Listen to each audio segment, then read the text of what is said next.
Hi everyone, welcome to my channel. Today we are going to be discussing the themes in the novel Weep Not Child by Ngugi Thiong'o.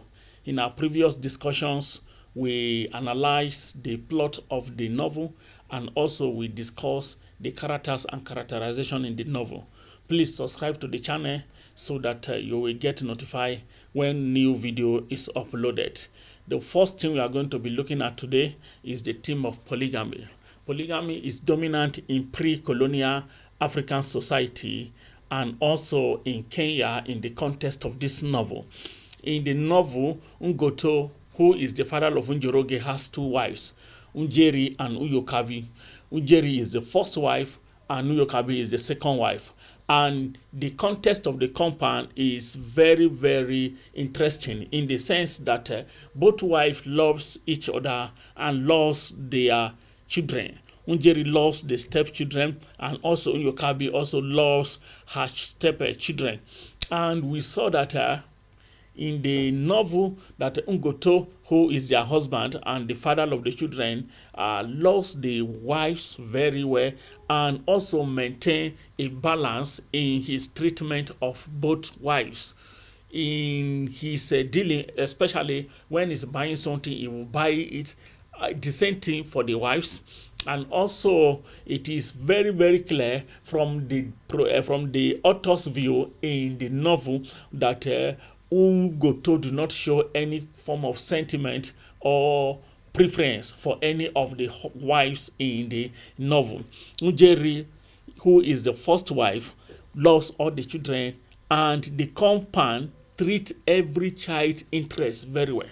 For instance, when Njoroge was asked to go to school, even Njeri was happy that Njoroge was going to school. And Njeri is not the mother of Njoroge.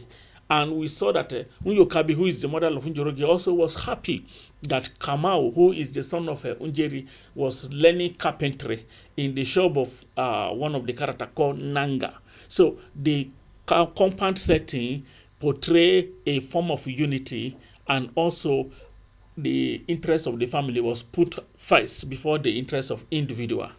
And in the novel also, theme of education is very dominant. In the novel and also in the entire community and in the family of Ngoto, nobody has gone to school, especially having formal education. So when Yokabi encourages Njoroge to go to school, it was a family plan. It was for the interest of the family and for the interest of the community, because nobody has gone to school, not even primary education. So in the novel, Njoroge go to school for the interest of himself, interest of his family, and also to elevate the entire community.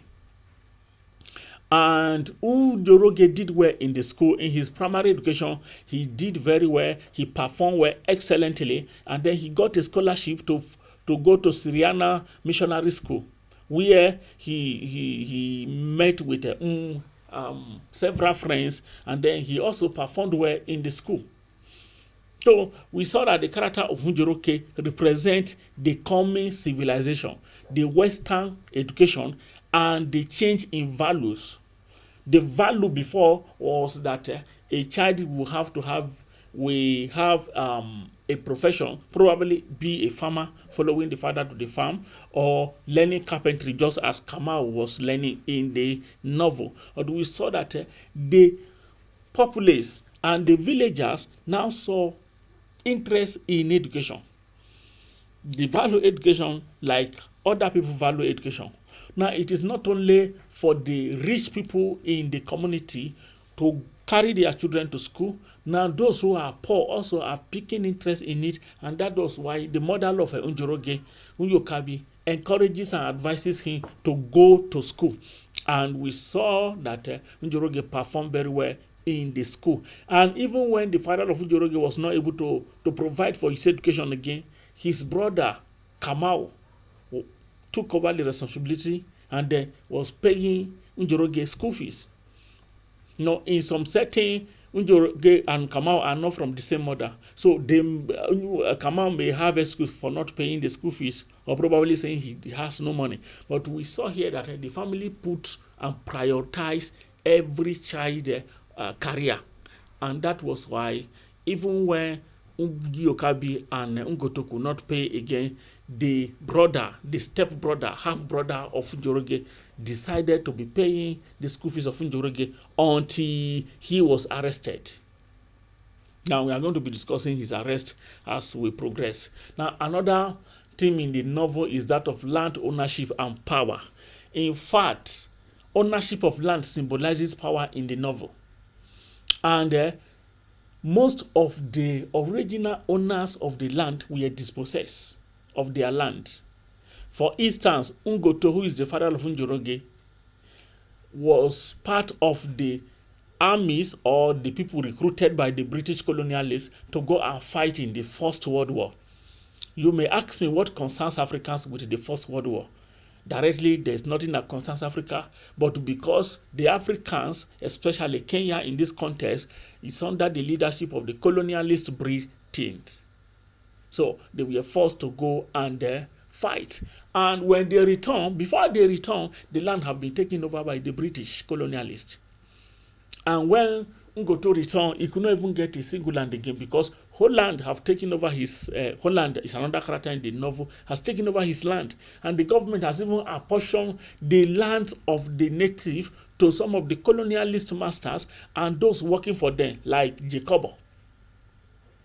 So ownership of land is equivalent to a certain degree of power in the novel, because the country Kenya, where the novel is set, is under turmoil. There's political turmoil, there's war, there's violence, the Mau Mau struggle, and other things that were happening made the government not so efficient and effective to provide for the people. So people uses their land, farm in the land, cultivate crops, or use the land for another thing to bring money, to earn money, to bring a living. And that was why people like Jacobo did not work in the white man's farm or government to receive low wage. He decided to be working in his farm, the land he acquired also illegally through the British colonialist government, and then he was working. So when the land was taken, when Ngoto returned from the war, in the First World War, his land was taken. And he was hoping that, okay, he will get his land back before he died. But unfortunately, he died without even recovering the land because the colonialists have not left the country, and Kenya has not gotten independence.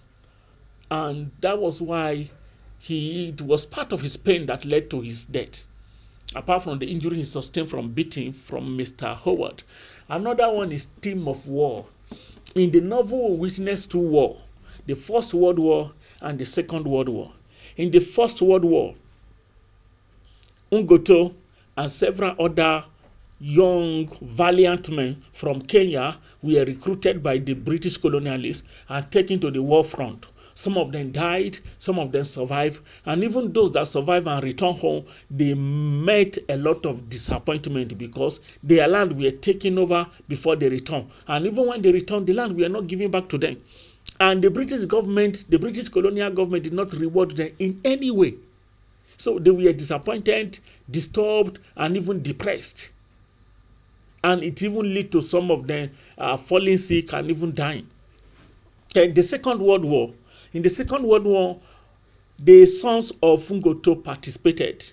Boro and Uwagi, both of them were recruited to fight in the Second World War. And while Uwagi died in the war front, Boro survived and returned home. And when he returned home, he developed a kind of indifference because he was not rewarded in any way for fighting the war. And at the same time, they were not even recognized when they returned home. The government did not give them anything. Even the land of their fathers that were taken from them, they did not return them.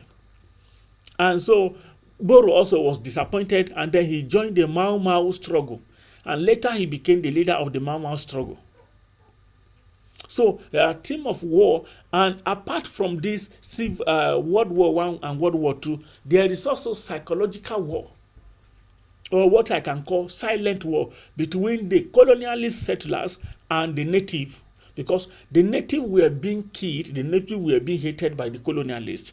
And the native also do not like the colonialist white people who settled in their home, who settled in their ancestral land. And that was also a form of psychological war.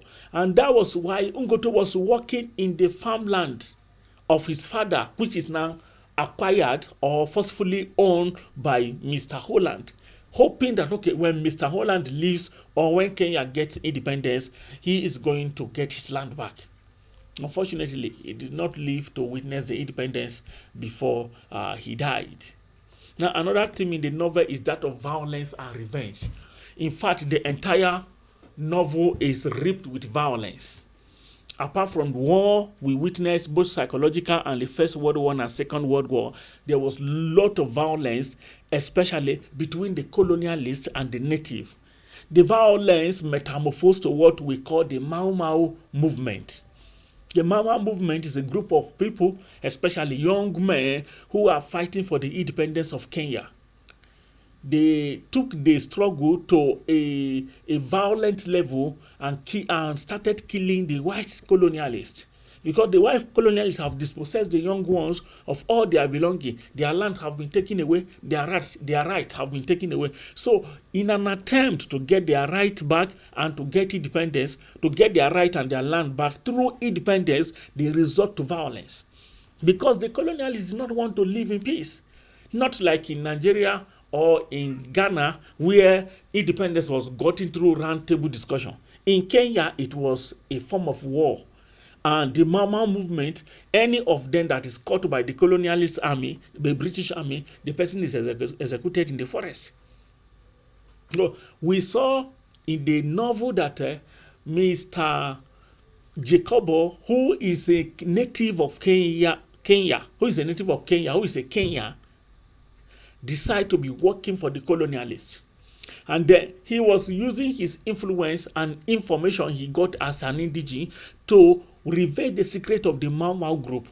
And as a result of that, Boro, the son of Ngoto, warned him several times not to interfere with anything that has to do with the Mau Mau struggle, but he ignored. And as a consequence of his ignoring the warning, Boro killed him.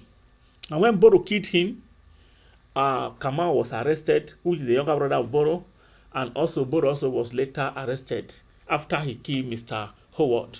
Now, when Boro killed Jacobo is a wealthy man in the community. The white people that Jacobo was working for began to hunt the family of Ngoto.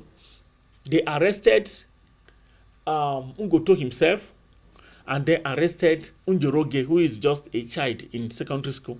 He was even, his admission was terminated as a result of that, as a result of the killing of Mr. Jacobo, which his half-elder brother, committed.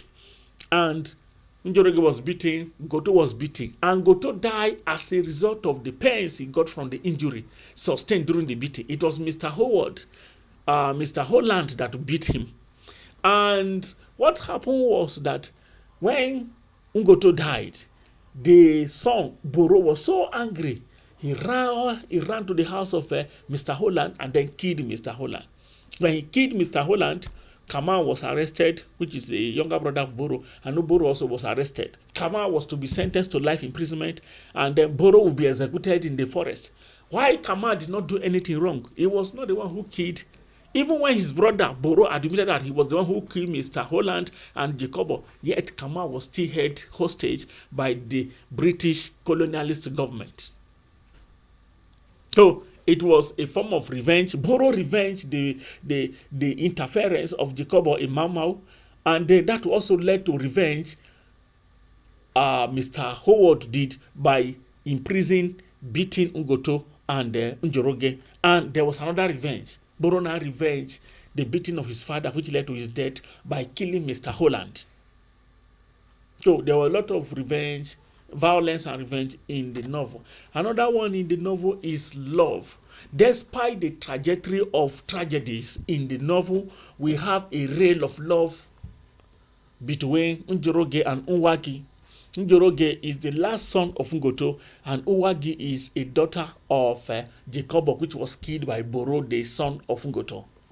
So the family feud between Ngoto's family and Jacobo's family did not deter the love between Njoroge and Mwaki, though it affected slightly because Jacobo do not want to see his daughter Nwagi with Njoroge, because the father of Njoroge confronted him and attacked him during the protest, which Jacobo was trying to stop the workers from protesting against low wage.